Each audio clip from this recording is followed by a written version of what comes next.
Future సిటీలో మీ సొంత ఇంటి కల నిజం చేసుకోండి. శ్రీశైలం హైవే కడతాల్లోని భారత్ ఫ్యూచర్ సిటీకి అతి సమీపంలో అద్భుతమైన ఓపెన్ ప్లాట్స్.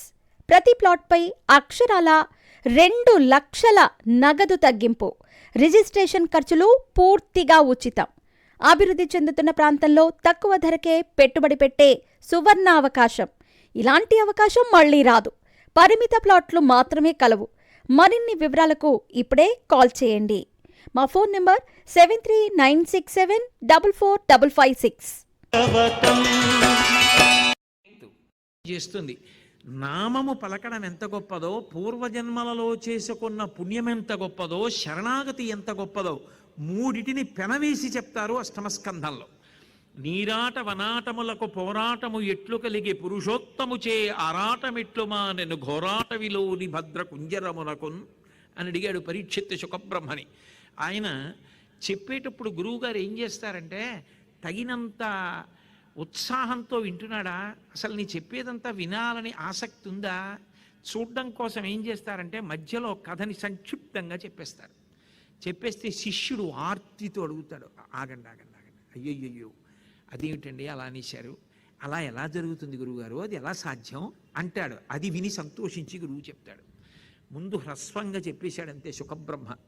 ఒకప్పుడు హరి ఎక్కడో అరణ్యంలో ఉన్నటువంటి కొలనులో ఉన్న మొసలి చేత చిక్కినటువంటి ఏనుగు శరణాగతి చేస్తే గబగబా బయలుదేరి వెళ్ళి సుదర్శన చక్రంతో ఆ మొసలిని ఖండించి ఏనుగుని కాపాడాడు అన్నారు. చెప్పి తర్వాత ఘట్టంలోకి వెళ్ళిపోతున్నాడు. పరీక్షిత ఒక్కసారి జోక్యం చేసుకుని అది ఉత్సాహంతో శ్రోత వింటున్నాడు, అధికారి అయ్యాడు అని గుర్తు. నీరాటవనాటములకు పోరాటము ఎట్లు కలిగే పురుషోత్తము చేయారాటమెట్లు మానెను ఘోరాటవిలోని భద్రకుంజరమునకు.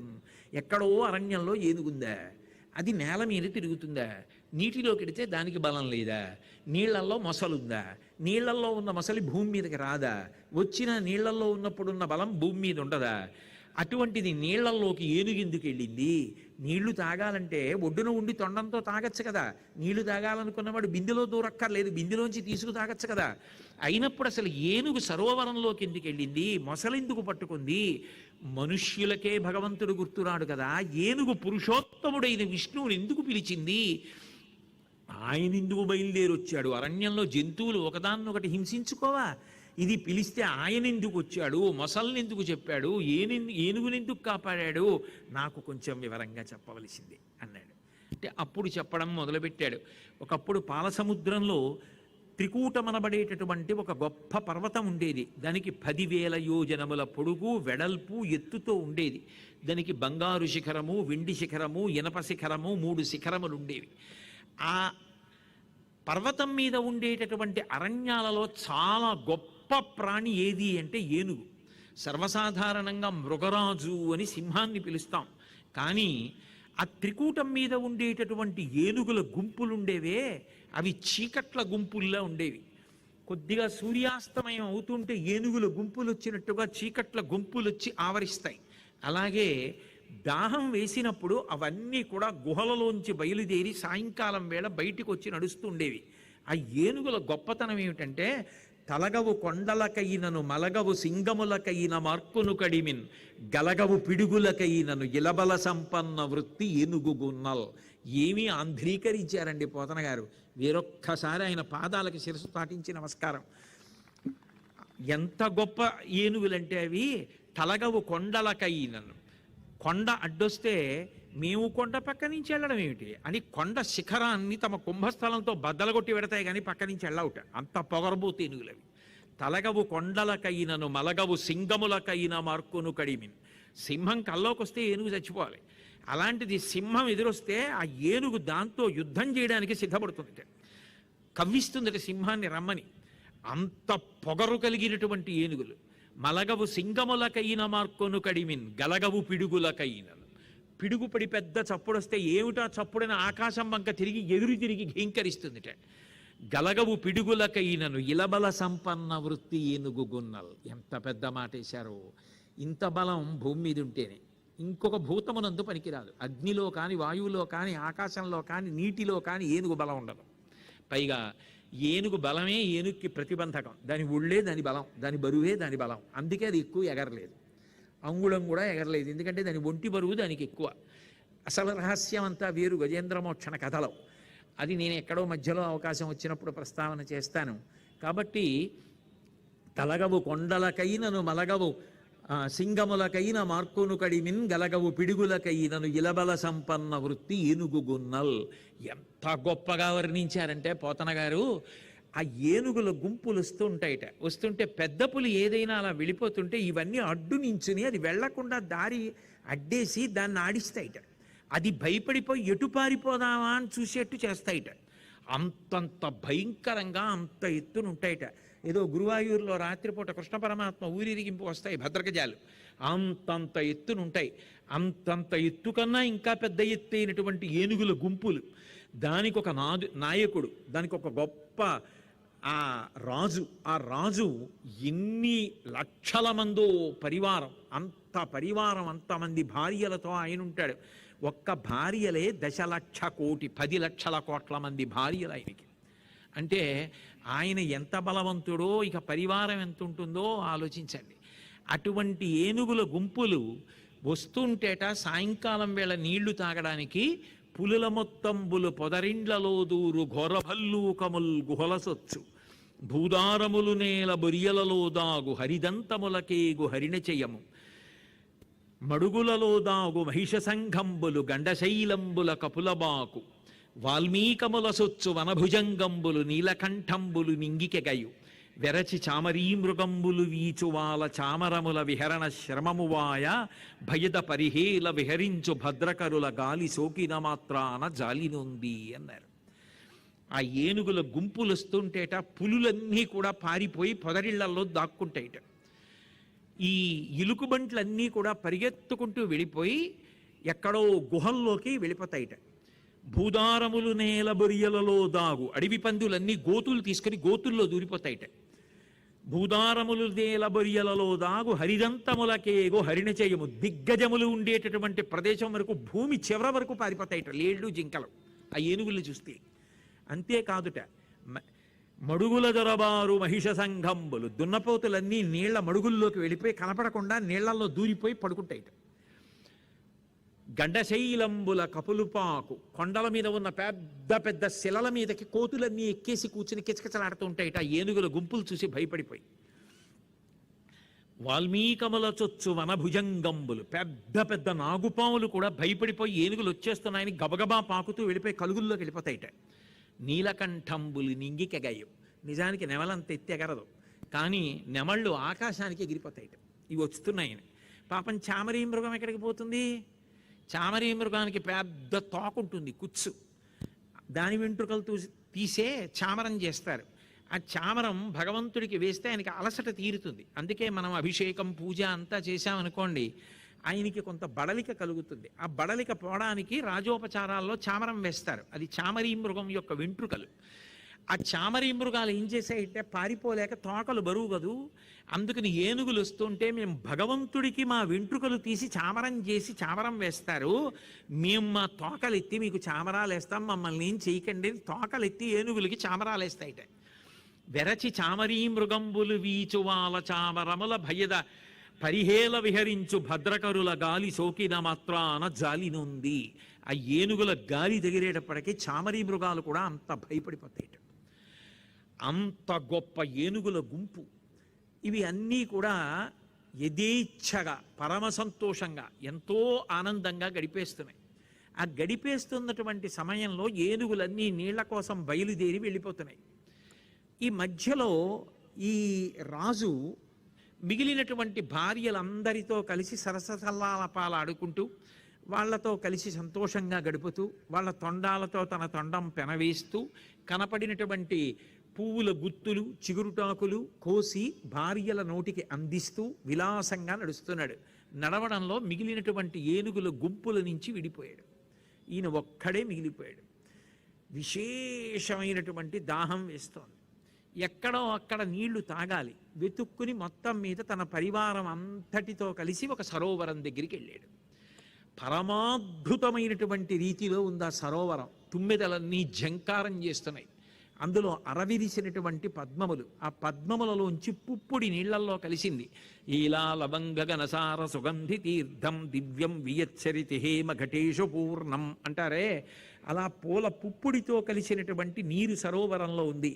సువాసనాభరితంగా తీయగా ఉన్నటువంటి నీళ్లు, ఒడ్డున ఉన్నటువంటి అనేకమైనటువంటి ఫలపుష్పములతో కూడుకున్నటువంటి చెట్లు, వాటి మీద కూర్చుని సంగీతం పాడుతున్నటువంటి తుమ్మెదలు, ఆ నీళ్లలో ఉన్నటువంటి కప్పలు, చేపలు, ఎండ్రకాయలు, ఇవన్నీ ఇంత గొప్పగా ఎంతో సంతోషంగా కంటికి నదరగా ఉంది ఆ సరోవరం. ఆ సరోవరం దగ్గరికి ఈ ఏనుగుల యొక్క నాయకుడు వెళ్ళాడు. వెళ్ళినవాడు ఒడ్డున నిలబడి తొండంతో నీళ్లు జుమ్మని లాగి తాగచ్చు, కానీ ఆయనకి అందులోకి దిగాలనిపించింది. పైగా ఏనుగుకున్న లక్షణం ఏమిటంటే అప్పుడు స్నానం చేస్తుంది, అప్పుడే మట్టి చల్లుకుంటుంది. పైగా వచ్చేటప్పుడు ఎక్కడెక్కడ మట్టి తీసి మీద చల్లుకుంటూ వచ్చాయి. అందుకని ఆ చల్లటి నీటిలోకి దిగాయి. తుండంబుల పూరించుచు గండంబుల చల్లుకొనుచు గళగళ రవముల్ బెండుకొన వలద కడుపుల నిండన్ వేదండ కోటి నీటిన్ త్రాగెన్. ఎంత గొప్పగా చెప్పారో పోతన గారు. తొండంబుల పూరించుచు, ఆ నీళ్లు తొండం పెట్టి జూహన్ లాగి, తొండంబుల పూరించుచు గండంబుల చల్లుకొనుచు తాగేసాయి కడుపు నిండా నీళ్లు. దాహం తీరిపోయింది, వెళ్ళిపోవచ్చుగా, ఎక్కేయచ్చుగా. ఏదో వెంకటాచలంలో పుష్కరిణి స్నానానికి వెళ్ళినవాడు ముందు పుణ్యం కోసం దిగి ఆ తర్వాత అందులో ఆటలు మొదలెట్టినట్టుగా అందులో ఆటలు మొదలెట్టి ఆ నీళ్లు తీసి ఒక ఏనుగు ఇంకొక ఏనుగు యొక్క గండస్థలం మీద చల్లుతోంది. ఆ చల్లడం కూడా జ్యూస్ అని చల్లుతూ ఉంటే ఆ తొండంలోంచి నీటి ధారలు వచ్చి కడుతున్నాయి. చిన్ని చిన్ని కళ్ళు కదూ, అవతలది కళ్ళు మూసుకొని అది కూడా లాగి దీని మీద చల్లుతోంది. మరి అందరికీ నాయకుడు కదూ గజరాజు, అందుకని ఆయన్ని సేవించాలి. భార్యలందరూ కలిసి ఆయన చుట్టూ నిలబడి తొండాలతో నీళ్లు లాగి అన్నీ కలిసి ఆయన మీద చిమ్మి అన్నాయి. అబ్బా ఎలా ఉన్నావో తెలుసా, సెలయేళ్లు పారుతున్నటువంటి ఒక గొప్ప పర్వతం ఎలా ఉంటుందో గజరాజా అలా ఉన్నాయి. పొగట్ట మత్తు మాత్ర, ఒక్కొక్క మాత్ర వేసుకున్న కొద్దీ మత్తెక్కిపోయినట్టు ఒక్కొక్క మాట అంటుంటే అంత పొంగిపోయాడు. దాన్ని ఎంతవరకు తీసుకోవాలో అంతవరకే తీసుకుంటే ప్రమాదం లేదు, అతిగా తీసేసుకుంటే లేనిపోని గొడవ. ఎక్కువ తేనె తాగిన వాడు మత్తెక్కిపోయినట్టుగా పొగట్టలకు అలవాటు పడిపోతే మత్తెక్కిపోయిన అంతవాడు లేడు అనుకుని గోతిలో పడిపోతాడు. అందుకే ఆయన ఎవరికీ లొంగట్లేదండి అంటే ఓ సభ పెట్టి సత్కారం చేసేసి ఓ బిరుదిచ్చేయండి అన్నారు. చాలు, అదొక్కటి చూసుకుని పాడైపోతాడు. బలహీన మనస్తత్వం ఉన్నవాడైతే చూడండి, నేను అందరి పెద్దల్ని అంటలేదు, నా బోటిగాడైతే పాడవుతాడేమో. కాబట్టి తొండంబుల పూరించుచు గండంబుల చల్లుకొనుచు గళగళ రవముల్ మెండుకొన వలద కడుపుల నిండన్ వేదండ కోటి నీటింత్రాగెన్. పెద్ద పెద్ద తొట్లలా ఉన్న కడుపుల నిండా నీళ్లు తాగేసి ఆయన మీద నీళ్లు పోసి సెలయేర్లు పారుతున్న కొండలా ఉన్నావయా అన్నారు కొంతమంది భార్యలు. మిగిలిన వాళ్ళు ఊరుకుంటారేమిటి, మరి వాళ్ళేనేమిటి నీళ్లు పోసి అక్కడికి ఆయన యొక్క ఆదరభావాన్ని పొందేవాళ్ళు. అందుకని మిగిలిన వాళ్ళు ఏం చేశారంటే తామర పువ్వులు కోసి తీసుకొచ్చి ఆయన మీద పెట్టి, ఈ తామర పువ్వులతో ఉన్న నిన్ను చూస్తే సహస్రాక్షుడైన ఇంద్రుల్లో ఉన్నావు తెలుసా అన్నారు. వెంటనే మిగిలిపోయిన వాళ్ళు వచ్చి ఆ పువ్వులన్నీ తీసి అవతల పారేశారు. వాళ్ళకి శ్రీకాళహస్తి నుంచి అదే అలవాటు. తీసి అవతల పారేసి ఆ తామర తూళ్ళన్నీ తీసుకొచ్చి మీద వేశారు. పువ్వులు పిడితే కాదు, ఈ తూళ్ళు వేసుకుంటే ఎలా ఉన్నావో తెలుసా, సర్పభూషణములను ధరించిన పరమేశ్వరుల్లో ఉన్నావు అన్నారు. మిగిలిన వాళ్ళు చూశారు, ఆ తూళ్ళన్నీ తీసేసి ఇవన్నీ కాదు, తామర పూలలో ఉన్న పుప్పుడి జల్లారు. బంగారము గైరికాది ధాతువులతో ప్రకాశిస్తున్న నల్లని పర్వతంలా ఉన్నావయ్యా గజరాజా అన్నారు. ఒక్కొక్క మాట వినపడుతుంటే పొంగిపోయి పరవశించిపోయి చిన్నపిల్లల్ని పొగుడుతుంటే చూడండి, నవ్వుతూ మత్తెక్కిపోయి ఇలా కళ్ళు మూసుకొని ఆనందపడిపోతారు. నిజంగా ఇవన్నీ నేనేలా ఉందనుకుని అలా పొంగిపోతున్నాడు గజరాజు. చిట్ట చివర అందులో ఉన్నటువంటి ఆ గవ్వలు చిప్పలు ఇలాంటివి తీసుకొచ్చి ఆయన మీద అలంకారం చేశారు. ఎలా ఉన్నావో తెలుసా, మెరుపులతో కూడుకున్న మేఘంలా ఉన్నావు. నల్లగా ఉంటావేమో, దాని మీద ఇవన్నీ అలంకారం చేస్తే మెరుపులతో మేఘంలా ఉన్నావన్నారు. ఓ అల్లరి చేస్తున్నాడు, వీళ్ళందరితో ఉన్నాడు, సంతోషపడిపోతున్నాడు, పొగుడుతున్నారు, నీళ్లు తాగేశాడు. ఇభలోకేంద్రుడు హస్తరంధ్రముల నీరెక్కించి పూరించి చండమ మార్గంబునకెత్తి నిక్కివడి నుడ్డాడించి పింజింప ఆ రభటిన్ నీలములోన పెల్లెగసి నక్రగ్రాహ పాఠీనముల్ అభమందాడెడు మీన కర్కటములన్ పట్టెన్ సురల్ మ్రాంపడన్ అన్నారు పోతన గారు. ఇభలోకేంద్రుడు హస్తరంధ్రముల నీరెక్కించి పూరించి చండభ మార్గంబునకెత్తి నిక్కివడి నుడ్డాడించి పింజింప. ఎంత దర్శనం చేశారో! అది ఘంటమా, అది కవిత్వమా? ఆయనకి కనపడుతోంది గజేంద్ర మోక్షణం. ఆయన చూస్తున్నారా ఏనుగుని, అందుకు చెప్తున్నారు ఆ పద్యం. ఆ ఇభలోకేంద్రుడు బాగా నీటిని పీల్చాడు, ఓ కాలు ముందుకేసి తొక్కి పట్టాడు, బాగా గురి చూసి తొండాన్ని పైకెత్తాడు, తన శక్తిని అంతటినీ పెట్టి నీటిని ఆకాశంలోకి విసిరెట్ట. పింజింప. ఆ నీళ్లలో తను లాగేసినప్పుడు కొన్ని ఎండ్రకాయలు వెళ్ళిపోయి, కొన్ని చేపలు వెళ్ళిపోయి, కొన్ని మొసలి పిల్లలు వెళ్ళిపోయి.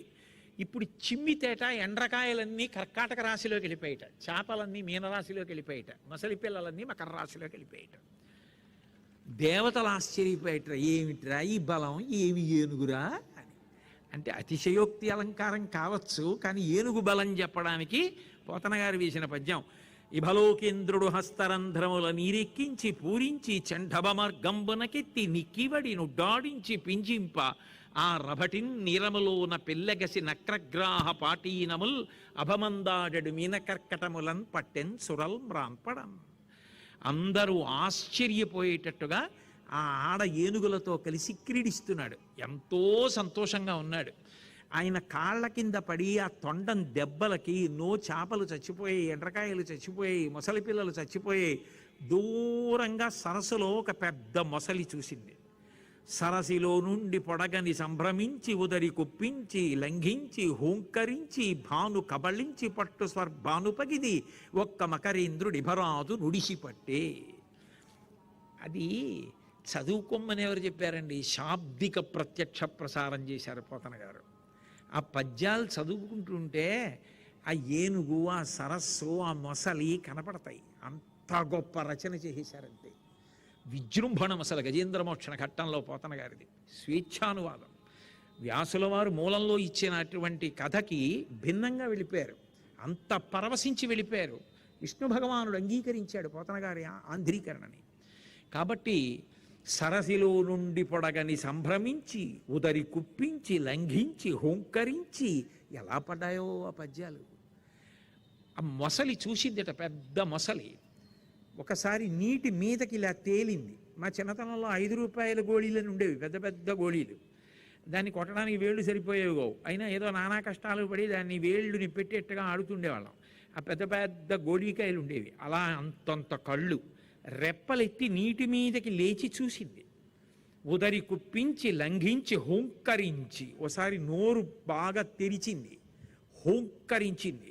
ఇంత అల్లరి చేస్తున్నావు, నిన్ను చంపేస్తాననుకుంది. ఉదరి కుప్పించి లంఘించి హోంకరించి భాను కబళించి పట్టు స్వర్భానుపగిది.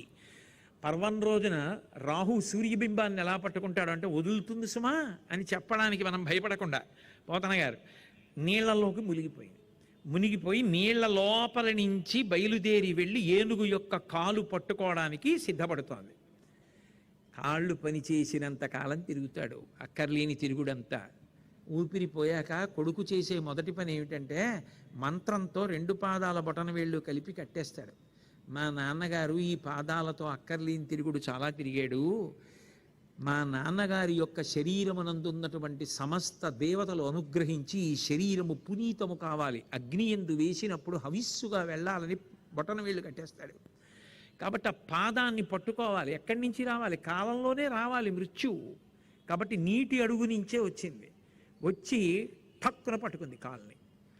పట్టుకోగానే అప్పటి వరకు ఎంతో సంతోషంగా ఉన్నాడు. అమాయకుడేంగాడు, మొసలి కరుస్తోంది, పట్టుకుంటోందని గ్రహించేశాడు. వెంటనే ఆయన ఏం చేశాడంటే వెనక్కి తిరిగి ఆ తొండంతో ఆ మొసలిని చుట్టి పట్టుకుని పైకి ఎత్తి కొట్టి దంతాలు అడ్డు పెట్టి దాని వక్షస్థలంలో పొడిచాడు. అది చాలా బాధ పొంది ఆ మొసలి కింద పడి మరింత కోపాన్ని పొందింది. ముందు నుంచి తొండంతో కొడుతున్నాడు, దంతాలతో పొడుస్తున్నాడని వెనక్కి వెళ్ళి వెనక్కి కాళ్ళు కరిచేసింది, తోక పీకేసింది, ఎగిరి వీపు మీదకెక్కి వీపు కరుస్తోంది, కింద పడిపోతోంది. ఇక ఆలోచించి దీనితో యుద్ధం కష్టం, గట్టెక్కేస్తే దీని బలం కన్నా నా బలం ఎక్కువ భూమి మీద, నీళ్లలో దీని బలం. కాబట్టి నేను గట్టెక్కేస్తే ఇది నన్ను ఏం చేయలేదని గట్టెక్కేద్దామని ఏనుగు చూస్తోంది. గట్టెక్కితే తనకి దొరకదు, గట్టెక్కకూడదని మొసలి అడ్డొచ్చి కొడుతోంది కాళ్ళని. రెండిటి మధ్య పోరు జరుగుతూనే ఉంది. కరి దిగుచు మకరి సరసికి కరిదరికి నిమకరి దిగుచు కర్రగరి బెర్రయన్ కరికి మకరి మకరికి కరి భరమనుచును అతుల కుతల భటుల రుదుపడెన్ అన్నారు పోతన గారు. కాసేపు ఏనుగు మొసల్ని తొక్కేసిందా అనిపిస్తోంది, నీరసపడిపోయిన దానిలా మొసలి పక్కకి వెళ్ళిపోతోంది. వెళ్ళిపోయిన మొసలి అమ్మయ్యా మొసలి పడిపోయింది నీరసపడిందని గబగబా ఏనుగు ఎక్కేద్దాం అనుకుంటోంది. అనుకునేటప్పటికి మళ్ళీ అడ్డొస్తోంది. మళ్ళీ అడ్డొచ్చి ఫెడేల్ ఫెడేల్ మరి ఆ తోకతో కొట్టి కాళ్ళు కొరికేసి వెనక్కి వెళ్ళిపోయేటట్టుగా చేసి మళ్ళీ ఒళ్ళంతా రక్తసిక్తమైపోయేటట్టుగా కొరికేస్తోంది. ఇద్దరి మధ్య భయంకరమైన పోరు జరుగుతుంటే ఆఖరికి అతలసుతల లోకాలలో ఉన్నటువంటి వీరులు కూడా ఆశ్చర్యపోయి చూస్తున్నారట వాళ్ళిద్దరి మధ్య యుద్ధాన్ని. దేవేంద్రుడు ఐరావతం మీద ఎక్కడికో బయలుదేరాడు. నా జాతిలో పుట్టిన ఏనుగు ఇంత యుద్ధం చేస్తుంటే చూడడం మానేసి నిన్ను ఎక్కించుకు తిప్పనా అని ఇంద్రుడిని కింద పారేసి ఆ ఏనుగు, ఆ ఐరావతం ఏమో ఈ ఏనుగు యుద్ధం చూడడానికి పోయింది. మకరితోడ పోరు మాతంగ విభుని ఒక్కరినిడించి పోవ కాళ్ళు రాక కోరి చూచుచుండే కుంజరీయూధంబు మగలు తగులు కారె మగువలకును వెర్రి వదిలిపోవడానికి పద్యం ఒక్కడి చాలు పోతన గారు ఇచ్చింది. ఎందుకని అంటే మకరితోడ పోరు మాతంగ విభుని. ఇంతకాలం ఎవరైనా ఇంత పరివారం, ఇన్ని కోట్ల మంది, ఇన్ని లక్షల మంది భార్యలు ఇప్పుడేమయ్యారు? మీరు నన్ను అన్యథా అనుకోకండి. ఇంటెన్సివ్ కేర్ యూనిట్లో పడుకొని ఒంటికి గొట్టాలన్నీ పెట్టేసిన తర్వాత తలుపేసేస్తే అందరూ అద్దంలోంచి చూసి వెళ్ళిపోయేవాళ్లే. 15 రోజులు 20 రోజులు అయిపోతే ఏమైనా అయితే చెప్పండి అని వెళ్ళిపోతారు. వదిలి వెళ్ళలేక పేరంటానికి కూడా వెళ్లకుండా తనేమీ చేయలేకపోయినా బాధ పంచుకోలేకపోయినా భార్య మాత్రం అక్కడికే అన్నం తిప్పించుకు తిని పడుకుంటుంది. పడుకుని ఏం చేస్తుంది పిచ్చి తల్లి? బాధ తీసుకుంటుందా? తీసుకోదు. కానీ మగులు తగులు కారే మగువలకును ఆ బ్రహ్మముడు అలాంటిది బాగుండదు. ఆవిడ పేరంటానికి వెళ్ళిపోతే అందుకని ఆవిడ పడుకుంటుంది. ఆవిడ ఉంటే ఒకవేళ అలా ఆయన పడుకుంటాడు. ఏం చేస్తాడు పెద్ద ఆయన? ఆవిడకి అలా ఉంటే ఆయన ఎక్కడికో పెళ్ళికో పేరంటానికో ఉపన్యాసాలకో పెడితే బాగుంటుంది ఏంటి? అందుకని ఆయన అక్కడే పడుకోవాలి. అది వాళ్ళిద్దరికీ ఇప్పుడు బ్రహ్మముడే, మిగిలిన వాళ్ళు ఉంటారు వెళ్ళిపోతారు, దానికి ఉంది. అందుకే ఏమైపోయారు ఈ పరివారం. అందుకన్నాడు అప్పుడు నానానేక పయూధముల్ పెద్ద కాలంబు వనంబులో సన్మానింపన్ దశలక్ష కోటి కరణీనాథుండనయ్యుండి మద్దానాంభ పరిపుష్ట చందన రతాంత ఛాయలందుండలేక నిరాశ ఇటేల వచ్చితి భయం బిట్లు కదే ఈశ్వరా అన్నాడప్పుడు. ఎందుకు వచ్చిన పని చేశాను అసలు? నేను ఎంత గొప్పవాణ్ణి! నానానేక పయూధముల్ వనములోనన్ పెద్ద కాలము సమ్మానింపం దశలక్ష కోటి కరణీనాథుండనయ్యుండి 10 లక్షల కోట్ల మంది భార్యలకి భర్తని. అంటే పరివారం ఎంత పరివారం! దశలక్ష కోటి కరణీనాథుండనయ్యుండి మద్దానాంభ పరిపుష్ట చందన లతాంత ఛాయలందుండలేక నేను దానాలు చేసినప్పుడు ఇదం నమమా అంటూ విడిచిపెట్టిన నీళ్లు ఏరులై ప్రవహిస్తే గంధపు తోటలు మొలిచాయి. వాటి నీడలో పడుకోకుండా ఎందుకు వచ్చింది ఇక్కడికి? వచ్చాను నీళ్లు ఒడ్డు నుండి తాగక ఎందుకు దిగినట్టు, ఎందుకు మొసలి చేత చిక్కినట్టు. ఇప్పుడు ఎవరు నన్ను రక్షించేవాళ్ళు? అందరూ వెళ్ళిపోయారు. ఎవరి ఆకలి వాళ్ళది, ఎవరి గొడవ వాడిది, ఎవరి ఉద్యోగం వాడిది, ఎవరి మానాన వాడు వెళ్ళిపోయాడు. ఒక్క ఉండేది ఎవరు అంటే వాళ్ళు ఒక్కళ్ళే ఉన్నారు, భార్యలు. మకరితోడపోరు మాతంగ విభుని ఒక్కరినిడించిపోవ కాళ్ళు రాక కోరి చూచుచుండే కుంజరీయూధంబు మగలు తగులు కారే మగువులకును. ఏమి పద్యం అండి పోతన గారిది! వెర్రి కాల్చేయడానికి పద్యం ఒక్కటి చాలు, బాగా పట్టుకోగలిగితే. ఎందుకు వచ్చిన అల్లరి? నువ్వు చేసిన పాపం పుణ్యం తప్ప నీతో వచ్చేవి ఏమీ ఉండవు సుమా, తస్మాత్ జాగ్రత్త జాగ్రత్త అని చెప్పడానికి ఆ పద్యం చాలు. అయితే ఇందులో చమత్కారం ఏమిటంటే అసలు కథా ప్రారంభంలోనే త్రికూటము అన్నారు. త్రికూటము అంటే సత్వరజస్తమో గుణములతో కూడుకున్నటువంటి ఈ శరీరమే త్రికూటము. దీనికి బంగారు శిఖరము, వెండి శిఖరము, ఇనప శిఖరము ఉన్నాయి. బంగారు శిఖరము అంటే సత్వగుణం, వెండి అంటే రజోగుణం, ఇనుము అంటే తమోగుణం. మూడు శిఖరములు అంటే జాగ్రత్త, స్వప్న, సుషుప్తులు. మూడెంక మీద నడుస్తూ ఉంటుంది తత్వం. అందుకే త్రిపుర సుందరి అంటారు. భూత భవిష్యత్ వర్తమాన కాలములు అన్నీ 10,000 యోజనములే. ఎంతకాలమైనా ఏం చేస్తాడు? ఇంద్రియములు లేచుంటే లేచున్నాడు, పడుకున్నాడు. స్వప్నం వచ్చిందంటే ఇంకా మనసు నిద్రపోలేదు. ఆ తర్వాత మనసు కూడా ఆత్మలోకి వెళ్ళిపోయింది, సుషుప్తిలోకి వెళ్ళిపోయాడు. మళ్ళీ తెలివి వచ్చింది, జాగృతిలోకి వచ్చాడు.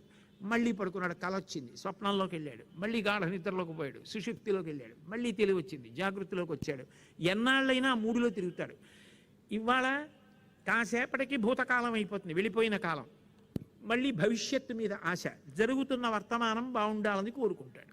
భూత భవిష్యత్ వర్తమాన కాలములు. కాసేపు సత్వగుణం, ప్రశాంతంగా ఉంటాడు. కాసేపు ఏదో కోరిక, రజోగుణం. కాసేపు నిద్ర, తమోగుణం. ఈ మూడిటిలోనే తిరుగుతూ ఉంటాడు. అందుకే 3 శిఖరాలు. అది త్రికూటం. అది ఎక్కడో ఉండదు. కూటం అంటే అజ్ఞానం, ఇక్కడే ఉంది. ఈ శరీరంలో ఉన్న జీవుడు, వీడు ఎన్ని కోట్ల జన్మలెత్తాడో. సంసారం అంటే ఏదో కాదు, జనన మరణ చక్రం, మృత్యువు. దాంట్లో పడిపోతూ ఉండడం, మళ్ళీ పుడుతూ ఉండడం. పునరపి జననం పునరపి మరణం పునరపి జననీ జఠరే శయనం జిహ సంసారే బహుదుస్తారే కృపయాపారే పాహిమురారే. పుడుతుండా చస్తుండా, పుడుతుండా చస్తుండా, తిరుగుతుండా.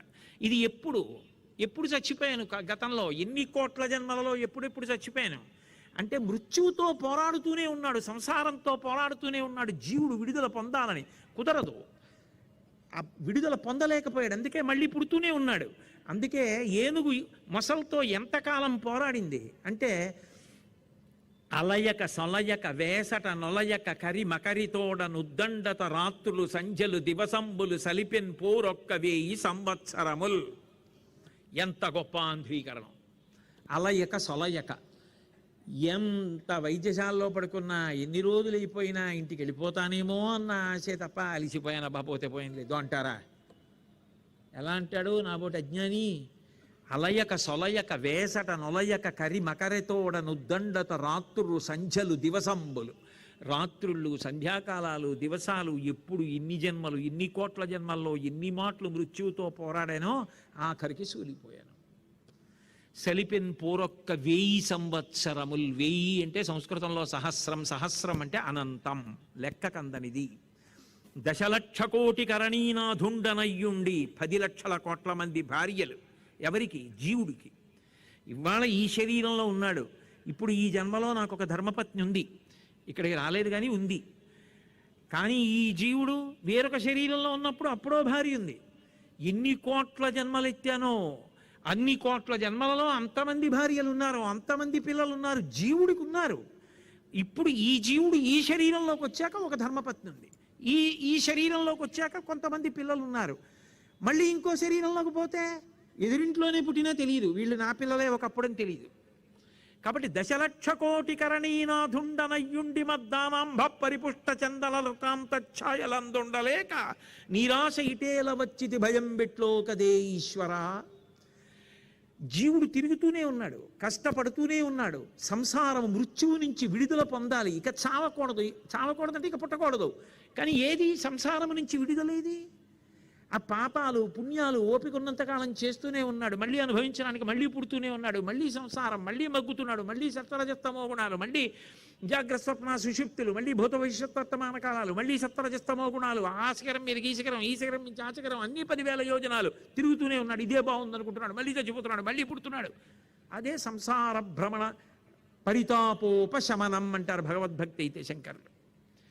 ఇది గజేంద్ర మోక్షణం. అందుకే గజ అంటే జగ, తిరగేయండి. గజ ఏనుగు, జగ తిరగేస్తే జగ, జగత్ అంతటి కథ ఇందులో ఉంది. ఏనుగు నడ్డు పెట్టి చెప్తున్నాం.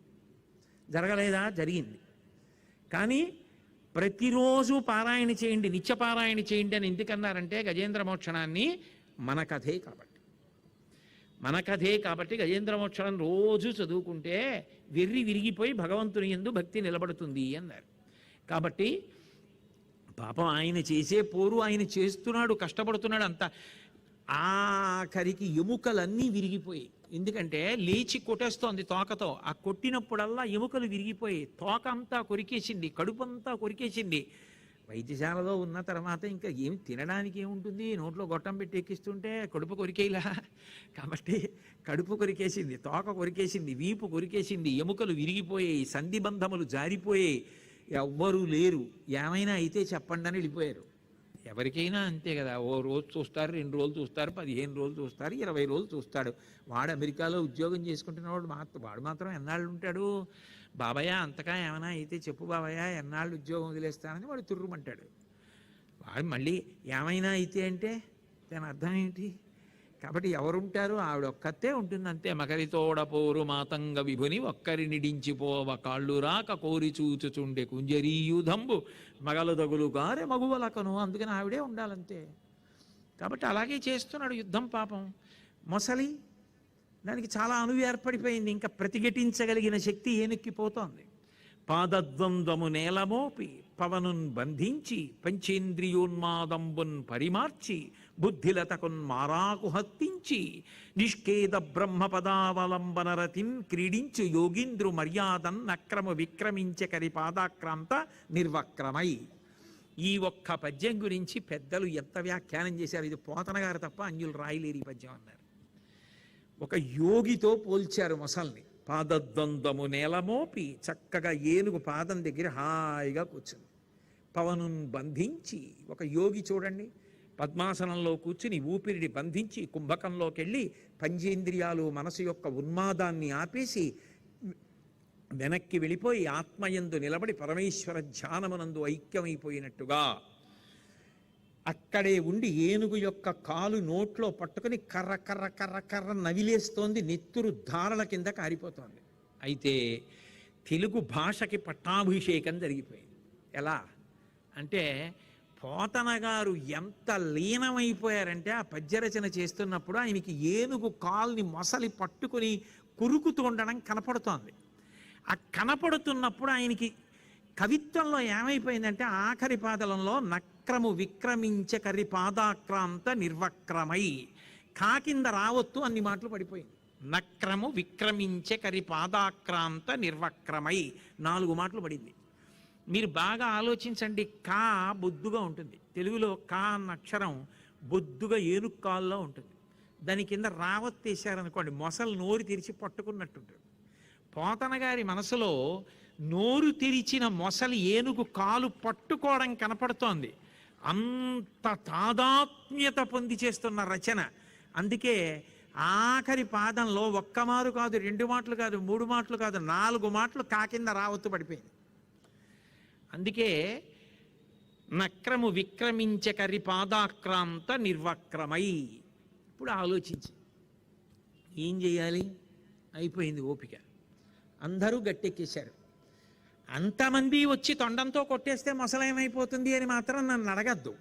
ఎందుకంటే అంతమంది వచ్చి కొట్టేసేది అది కాదు. ఎవడికి వాడు అనుభవించవలసిందే. ఎవడి జ్వరం వాడిదే, ఎవడి టైఫాయిడ్ వాడిదే, ఎవరి డెంగ్యూ వాడిదే. పక్కవాడు వచ్చి కొట్టడానికి ఉండదు, అందులో పంచుకోవడానికి ఉండవు. కాబట్టి ఆ ఏనుగే అనుభవించాలంతే.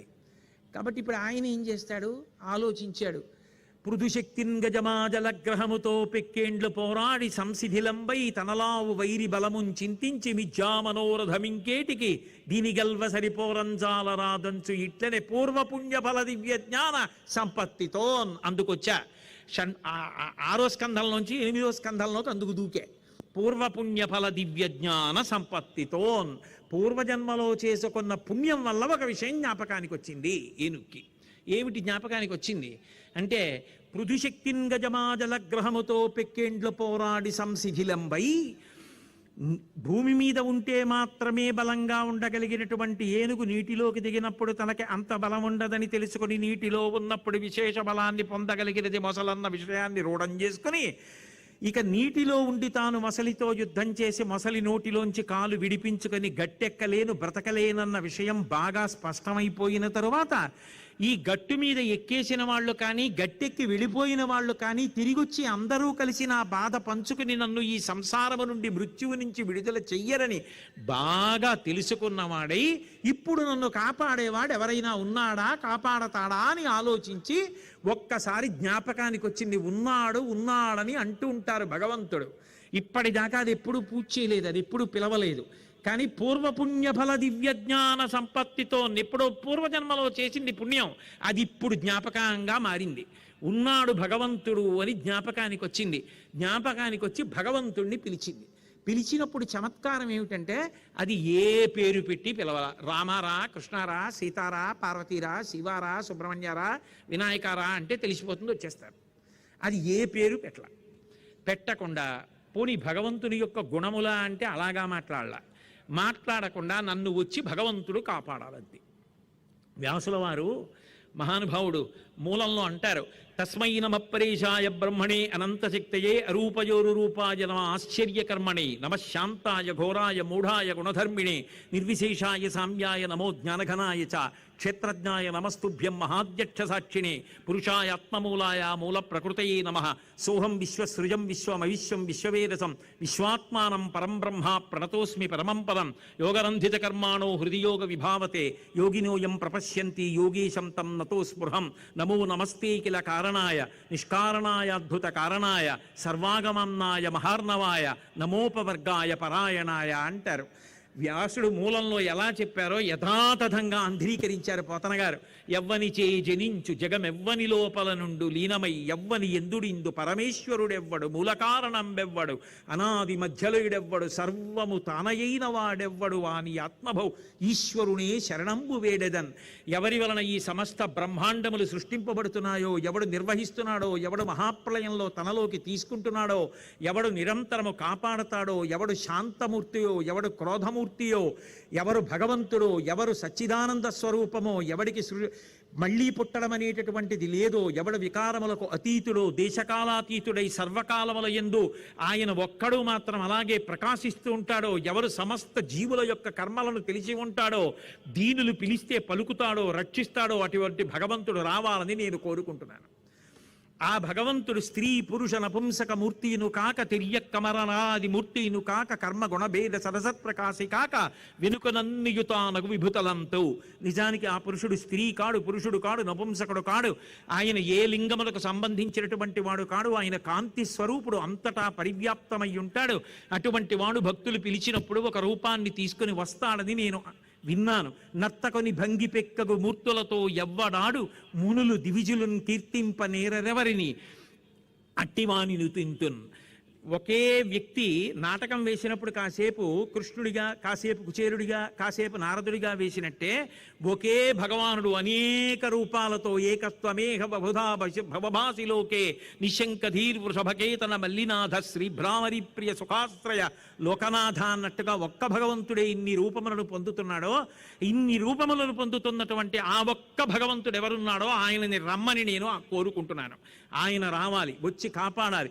లోకంబులు లోకేశులు లోకస్తులు తెగిన తుది అలోకంబగు పెంజీకటి కావల యవ్వండేకాకృతి వెలుగు అతని నేసేవింతున్.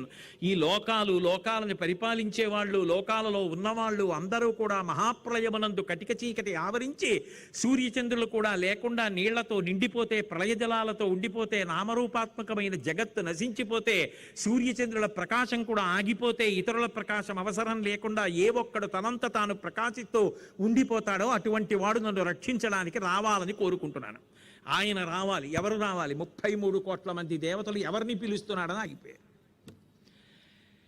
ఆయన పిలుస్తూ ఇన్ని చెప్పినటువంటి వాడు ఒక మాట అన్నాడు, కలడందురు దీనులయడ కలడందురు పరమయోగి గణముల పాలిన్ కలడందురు అన్ని దిశలను కలడు కలండెనడు వాడు కలడో లేడో అన్నాడు. సంశయాత్మ వినశ్యతి.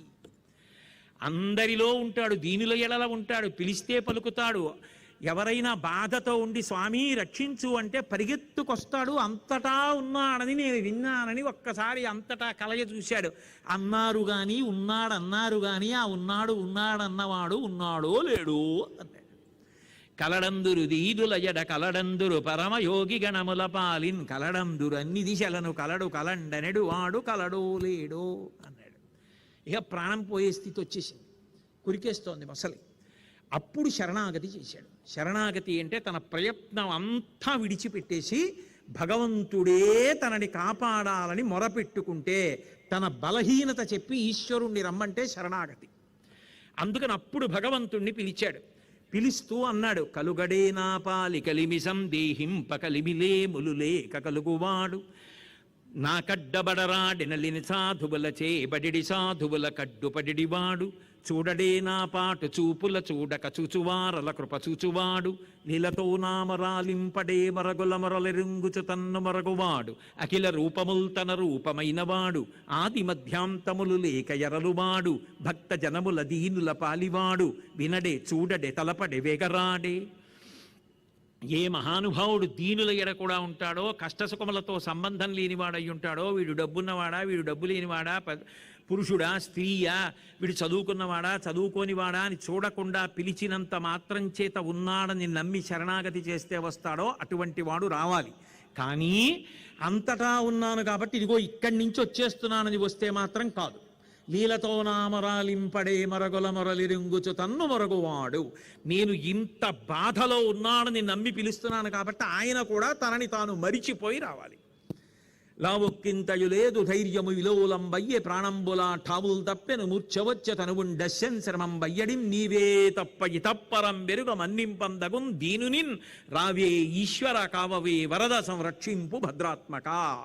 బలమంతా పోయింది, ప్రాణములు తమ తమ స్థానముల నుంచి లేచిపోతున్నాయి, ఊపిరాగిపోతోంది, ఇంద్రియ పటుత్వం సడలిపోయింది, స్మృతి తగ్గిపోతోంది, ఏమీ జ్ఞాపకం రావట్లేదు, ప్రాణములు శోషించిపోతున్నాయి.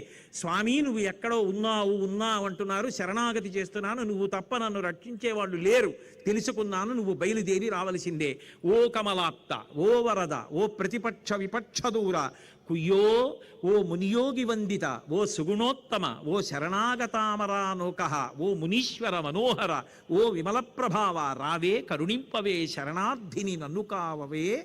రావాలి నువ్వు శరణార్థిని, శరణాగతి చేస్తున్నా, నిన్ను నువ్వు మరిచిపోయి రావాలన్నారు. అక్కడ వరకు వెళ్ళింది పోతన గారి ఘంటం. నిన్ను నువ్వు మరిచిపోయి రావాలని పద్యం రాశాను కదా, ఎక్కడి నుంచి రావాలి పరమాత్మ? ఆగిపోయింది అప్పటి వరకు ఆగని కంఠం. ఏం చెయ్యాలో తెలియక ఆ గంటాన్ని అలా పెట్టేసి అమ్మ సంధ్యావందనం చేసుకొస్తానని కూతురికి చెప్పి గోదావరికి వెళ్ళారు. మళ్ళీ వెంటనే పోతన గారు వచ్చి అమ్మ పద్యం గుర్తొచ్చిందని రాసేశారు. మళ్ళీ విడిపోయారు. మళ్ళీ పోతన గారు వచ్చారు, వచ్చి అమ్మ ఈ పద్యాలు ఎవరు రాశారన్నారు. నాన్న నువ్వే కదా సంధ్యావందనానికనే అలా వెళ్ళి ఏదో గుర్తొచ్చిందని వచ్చి రాసావు కదా అన్నారు. అమ్మ నేను కాదమ్మా, నాకు స్ఫురించకపోతే నా రూపంలో రామభద్రుడు వచ్చి పూర్తి చేశాడనమాట, రామచంద్రమూర్తి పూర్తి చేశాడంటారు. ఎక్కడి నుంచి రావాలి అంటే అల వైకుంఠపురంబులో నగరిలో ఆమూల సౌదంబుదాపల మందారవనాంతరామృత సర ప్రాతేందు కాంతోపలోత్పల పర్యంక రమా వినోది యగు ఆపన్న ప్రసన్నుండు విక్వల నాగేంద్రవు పాహీ పాహీ అన కుయ్యాళించి సౌరంభియై. ఎక్కడో వైకుంఠంలో అమృత సరస్సు పక్కన ఉన్నటువంటి చంద్రకాంత శిలలతో చేయబడినటువంటి పాన్పు మీద చేతిలో తామర పువ్వు పెట్టుకుని దుద్దుగా చెవిలో తామర పువ్వు పెట్టుకున్నటువంటి వాడై లీలగా లక్ష్మీదేవి యొక్క పవిట కొంగు పట్టుకుని ఆడుకుంటున్నవాడు, పైకి అరవలేక ఎక్కడో లోపల పాహీ పాహీ అని మూలిగిన ఏనుగు యొక్క కంఠాన్ని విన్నటువంటి వాడై భగవంతుడు శరణాగతి చేస్తే అలా వినగలడు. కాబట్టి పరుగు పరుగున రావాలని నిశ్చయం చేసుకున్నటువంటి వాడై బయలుదేరి వచ్చేస్తుంటే సిరికింజప్పడు శంఖచక్రయుగముంచేదో ఈ సంధింపడే పరివారంబును జీరణ భ్రగవతిన్ మన్నింపడాకర్ణికాంతరథం విల్లము చక్కనొత్తడు వివాద ప్రోద్ధిత శ్రీ కుచోపరి చేలాంచలమైన వీడడు గజప్రాణావనోత్సాహి అయి. లక్ష్మీదేవికి చెప్పడు, గరుత్మంతుణ్ణి పిలవడు, ఆయుధాల్ని రమ్మనడు, తనంత తాను ఒక్కడు బయలుదేరి వచ్చేస్తున్నాడు గబగబ గబగబ. ఆ మరిచిపోయి వచ్చేస్తూ ఉండడంలో నేను లక్ష్మీదేవి పవిట కొంగు పట్టుకుని ఆడుకుంటున్నాను, పవిట కొంగు వదిలేయాలన్న విషయం కూడా మరిచిపోయి వెళ్ళిపోతుంటే పవిట జారిపోతుందని ఆ తల్లి ఇలా అడ్డు పెట్టుకుని ఆయన వెనకాతల పరిగెడుతోంది. తన వెంటన్ సిరి లచ్చె వెంట నవరోధ వ్రాతమున్ దాని వెనుక పక్షీంద్రుడును దాని పొంత ధను శంఖచక్ర నికాయంబును ధ్వజనీకాంతుడు నారదుండు తా వచ్చి రొయ్యన వైకుంఠపురంబునన్ కలుగువా రాబాల గోపాలమున్. ఆయన వెళ్ళిపోతుంటే ఆయన వెనకాతల లక్ష్మీదేవి వెనకాతల శంఖం, చక్రం, గద, పద్మం, వీటితో పాటుగా నారదుడు, ఆ తర్వాత అక్కడ ఉన్నటువంటి విశ్వక్సేనుడు, గరుత్మంతుడు, వీళ్ళందరూ కూడా పరివారం ఆకాశ మార్గంలో ఆయన వెంట వెళ్ళిపోతుంటే పట్టుకున్నటువంటి లక్ష్మీదేవి యొక్క పవిట కొంగు కూడా విడిచిపెట్టకుండా వెళ్ళిపోతున్నాడు. ఆయన బాగానే వెళ్ళిపోతున్నాడు కానీ లక్ష్మీదేవి వెళ్ళిపోతూ పడ్డ కష్టం ఇంత అంతా కాదుట. ఆవిడ వెళ్ళిపోతుంటే తాటంకాచలనమ్ముతో భుజనటద్ధంబిల్ల బంధంబుతో శాటీముక్త కుచంబుతో నధుడ చెంచెత్కాంతితో శీర్ణలలాటలేపనముతో మనోహర మనోహర కరాలగ్నోత్తరీయంబుతో కోటీందు ప్రభతో ఉరోజభర ఉరోజభర సంకోచద్వి లగ్నంబుతోన్ అంటారు.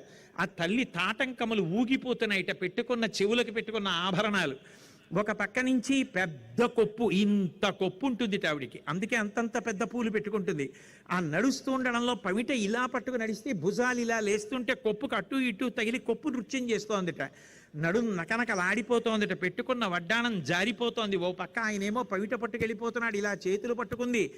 నిటలాలకములంట నిబురు ఝుంఝుమ్మని ముఖ సరోజము నిండ ముసురుదేంట్లు నలులు లోపక జిల్క అలనల్ల చేరిన యోష్టబింబజ్జుతలొడియనురుకు సుఖములను తోల చెక్షుర్ మీనములకు మందాకిని పాఠీన లోకమిగుచు మీనపంక్తులు దాట మేతీగతో రాయ చంపాలతలు మింట సరణికట్టు శంపలను త్రోల చక్రవాకంబులు కుచియుగంబును త్రాకి కొవ్వు చూపు మెలత మగులు పిరిది మెరియుతీగను పోలి జలదువర్ను వెనుక జల చనిడినప్పుడు అంటారు పోతన గారు.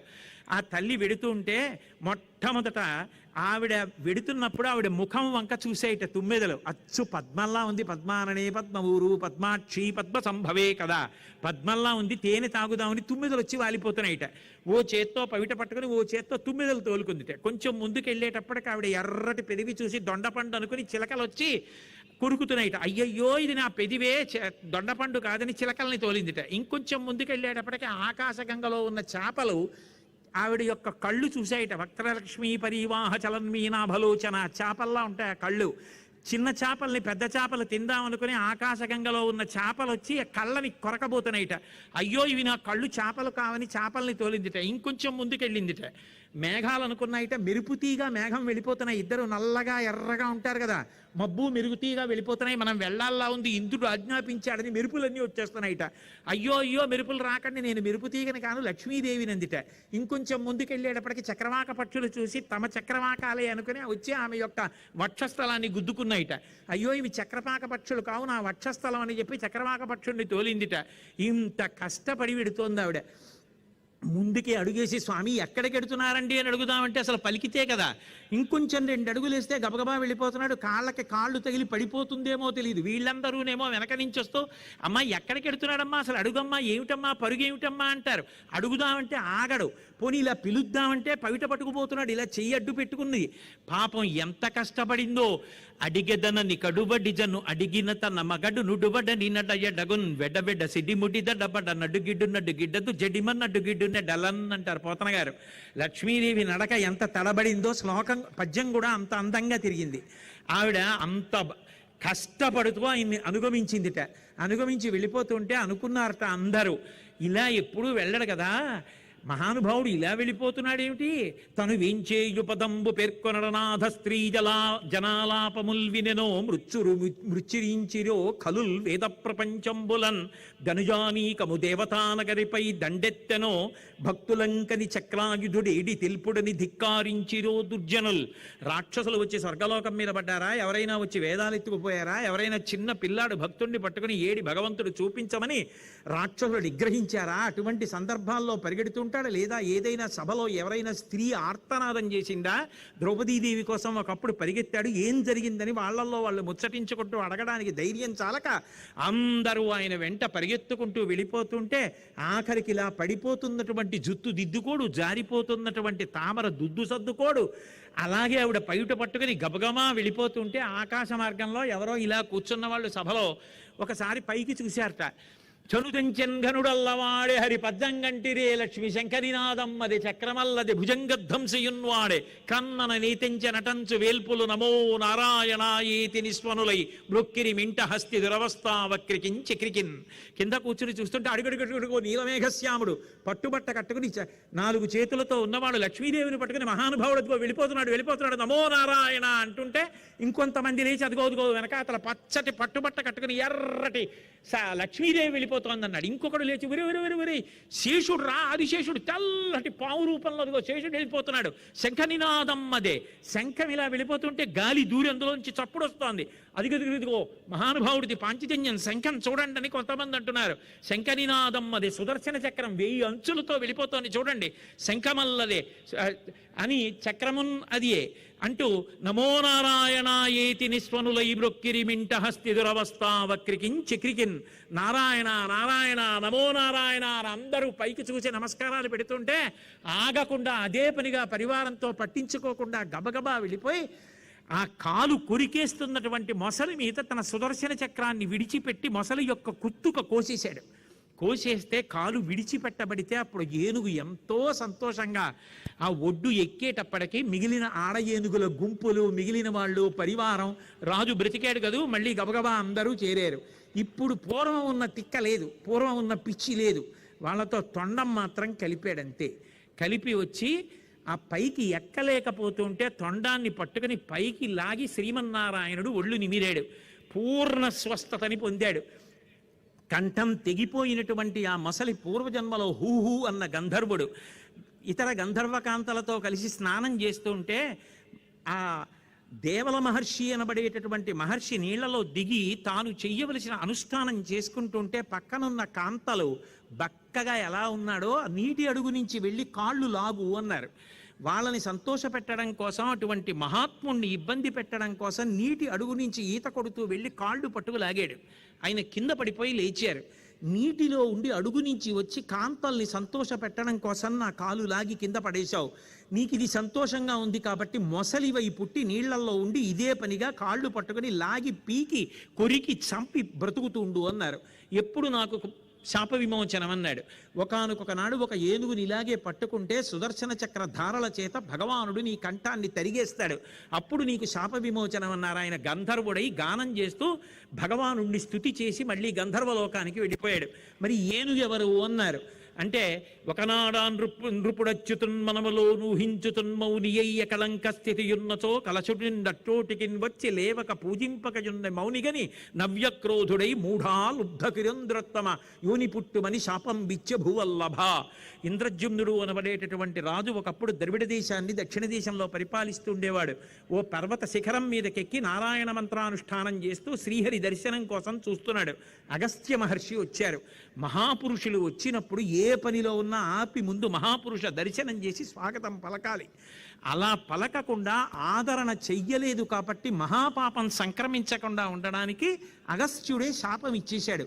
నీకు ఒక్క జన్మతో పోవడానికి మందబుద్ధితో ప్రవర్తించావు కాబట్టి వచ్చే జన్మలో ఏనుగై పుడతావు, కానీ ఈ జన్మలో చేసిన పుణ్యం మొసలి పట్టుకున్నప్పుడు నీకు భగవంతుడు జ్ఞాపకానికి వచ్చి శరణాగతి చేస్తామన్నాడు. అందుకని ఈ జన్మలో మృత్యు సమయంలో శరణాగతి చేసి భగవన్నామం పలికాడు. ఇప్పుడు అందరూ చూస్తుండగా ఏనుగులో ఉన్నటువంటి దివ్య జ్యోతి భగవానుడి యందు ఐక్యమైపోయింది. నరనాథ నీకును నాచేత వివరింపబడిన గజరాజమోక్షణ కథ వినువారికి యశములిచ్చునుదురి తాపహంబు దుస్వప్ననాశంబు దుఃఖ సంహారంబు పొద్దున మీల్గాంచి పూతవృత్తి నిత్యంబు పఠించు నిర్మలాత్మకులైన విప్రులకు బహు విభవమమరు సంపదలు కల్గు పీడలు శాంతి పొందు సుఖము సిద్ధించు వర్ధిల్లు శోభనములు మోక్షమరచేతి దయ్యుండు ముదము చేరుననుచు విష్ణుండు ప్రీతుడై ఆనతిచ్చే. ఈ గజేంద్ర మోక్షణ ఘట్టానికి శ్రీమన్నారాయణుడే ఫలశ్రుతి. ఆయన ఏం చెప్పాడంటే, ఎవరైనా నిద్ర లేవగానే మంచం మించి కూడా దిగకుండా ఒక్కసారి ఆ సరోవరాన్ని, త్రికూటాన్ని, ఆ ఏనుగుని, ఆ మొసలిని, అది దిగడాన్ని, మొసలి పట్టుకోవడాన్ని, ఆ ప్రార్థన, ఒక్కసారి ఆ శ్లోకాలు కానీ పద్యాలు కానీ ఎవరు మనసులో తలుచుకుంటూ నిద్రలేస్తారో వాళ్ళకి మృత్యుకాలమునందు యమధర్మరాజు దర్శనమున్నదు, వాళ్ళకి మోక్షము అరిచేతిలో ఉసిరికాయ, వాళ్ళకి దుస్వప్నాలు కలిగినా వాటికి ఫలితం ఉండదు. సంపదలు కలుగు పీడలు శాంతి పొందు సుఖము సిద్ధించు వర్ధిల్లు శోభనములు, అన్ని ప్రయోజనములు కలుగుతాయి. అంత గొప్ప గజేంద్ర మోక్షణ ఘట్టం ఇది. ఈ గజేంద్ర మోక్షణాన్ని ఎప్పుడైనా ఎక్కడైనా చెప్పుకున్నా, చదివినా, విన్నా వాళ్ళకి శ్రీమన్నారాయణుడి యొక్క పరిపూర్ణమైన అనుగ్రహం కలుగుతుంది అని సాక్షాత్ శ్రీమన్నారాయణుడే ఫలశ్రుతి చెప్పినటువంటి పరమాద్భుతమైనటువంటి ఘట్టం. పూర్వజన్మలలో చేసుకున్నటువంటి పుణ్యం ఎప్పుడో అప్పుడు పనికొస్తుంది అని చెప్పడానికి అటు అజామిళోపాఖ్యానం